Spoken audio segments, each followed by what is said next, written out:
Hi folks, this is all the fruit, and here I have Onopordum acanthium. In English it has the quite boring name Scotch Thistle, but many other languages call it Donkey Thistle. Well, why?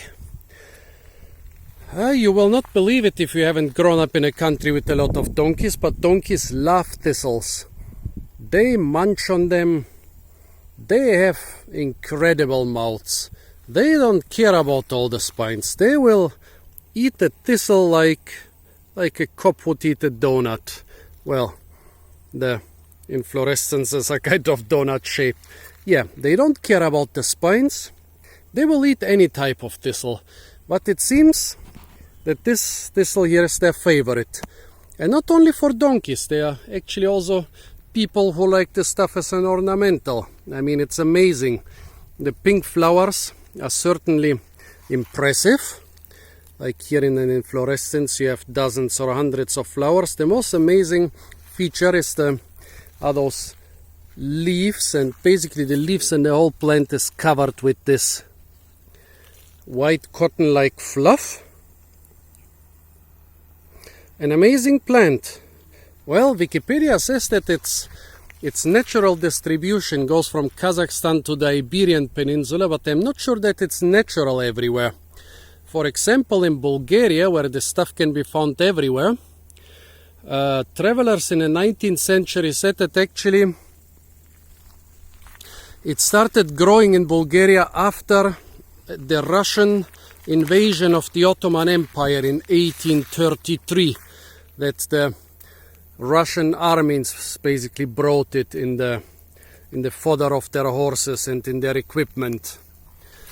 So if it was not native to Bulgaria a little bit over 200 years ago, I wonder if it was native to the Iberian Peninsula or also got spread there. But nowadays it grows pretty much everywhere in the world where it is warm and dry enough, warmish, dryish. It's especially widespread in the US and Australia. And yeah, it can be used for a lot of things. Can be very tasty for donkeys. It's a nice ornamental. You can also eat the young stalks and leaf stalks like asparagus. And this stuff not only looks like the heart of palm, but it can be eaten like the heart of palm. And here I cut one in half.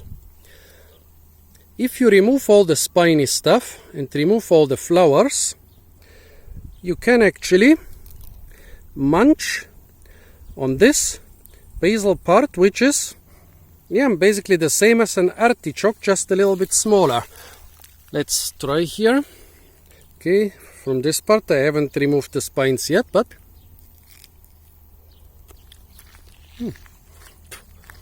it's quite tasty. But you should use this at quite an early stage. This one is still edible, but if you would peel the smaller ones like this one, you would get an even better taste. And what do you get after the flower? You get the seeds. And here I cut into a ripe inflorescence. Each one of those things is not a flower but an inflorescence. And look at them, beautiful big seeds. Those seeds are quite useful too. You can buy them as bird seed, and I think that's one of the reasons why the stuff is spreading in Germany. It's still on the red data book in this state, in Baden-Württemberg, although probably not in this area. This area is quite warm and dry, so it thrives here. Well, I think it's getting spread by bird seed. And yeah, well, the seeds, so you can feed them to birds. You can also extract an edible oil from them.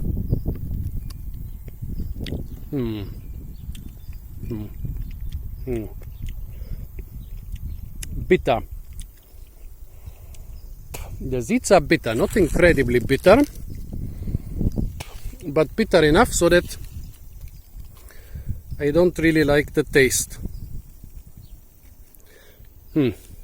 Well, but the oil seems to be not bitter, so you can eat it much.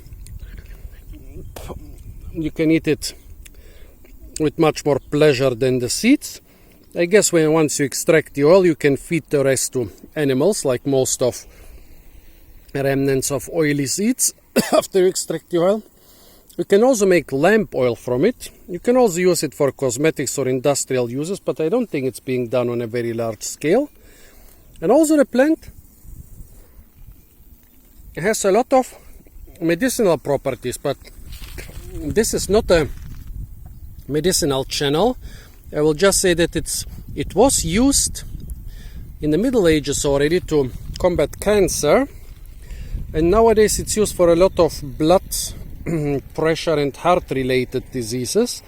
So a very interesting plant, a very beautiful plant, a very tasty plant once you get past the numerous spines, and yeah, a very recognizable plant also. Where else do you get 2 to 3 meter high plants which are pretty much whitish and have those nice purple flowers? So folks, this was the Scotch thistle, or the donkey thistle, a delicacy for donkeys, birds and humans.